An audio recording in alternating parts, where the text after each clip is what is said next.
Yeah, I'm Mark Pittman and I'm Operations Manager for Hillier Garden Centres.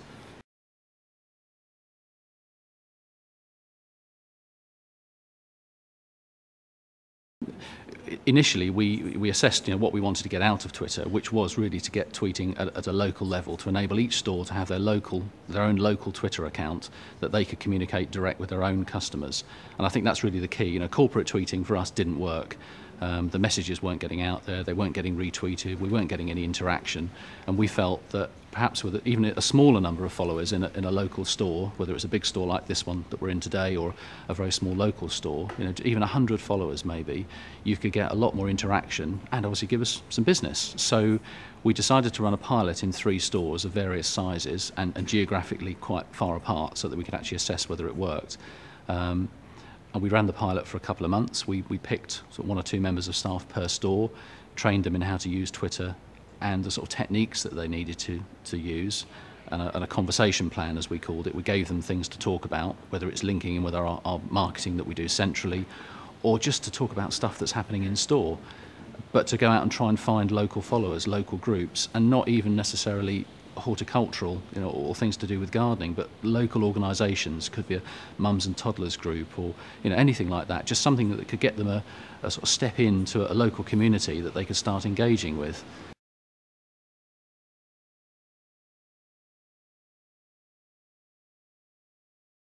In terms of picking the person to do the tweeting, no, very much it wasn't the store manager. I felt that in some ways the store manager was the last person you'd want to be doing this, because they spend a lot of their time on admin, on running the store itself. You actually want somebody on the shop floor all the time who is picking up on what's looking good, who's talking to the customers on a far more regular basis. So in most cases I picked people. I had an idea of the sort of person I wanted. It was a member of staff that I knew. I know all the staff very well, so I could pretty much handpick the person I wanted, which was somebody that could talk, that would talk on Twitter as they would face-to-face with a customer and be able to engage and just have a conversation.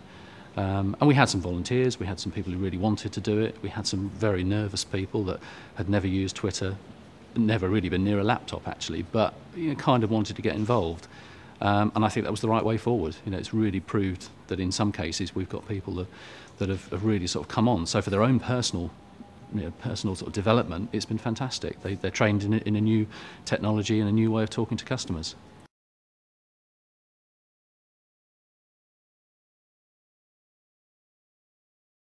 In terms of press advertising, we do very little, but I personally see Twitter and social media as a way to completely eradicate it. That the paper-based mailings that we do are very effective. The email marketing is very good and backed up by Twitter. It's fantastic. We do a little bit of local newspaper advertising, as I say, but I think it'll go eventually. I think a store with 300 or 400 Twitter followers is going to have a much better and more instant impact and instant effect. And it gives the store teams actually something to talk about locally. That's the real key for us, is that we can tweet centrally, but we're tweeting to a very broad audience. The store team can talk about what's happening today, what's happening now, what's looking good in the store. Obviously, it's about getting sales in. We want to get money in the tills, but equally, we want to get people talking about us. We want to get customers coming in as a result of Twitter. We want to get them buying online, if they can, and we want them to be advocates of our business.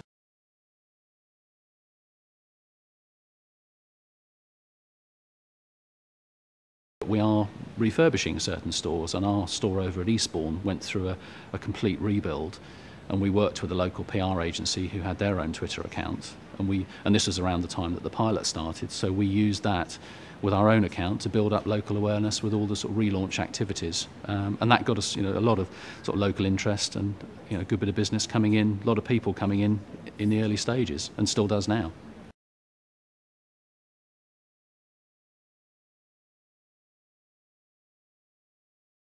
While the technology is free, obviously staff time isn't, and that's where handheld devices make it an awful lot easier, that the staff can actually tweet on the shop floor. And I think that's a key phrase really. Tweeting on the shop floor is the way forward. Not sitting in an office doing it. They want to be out there.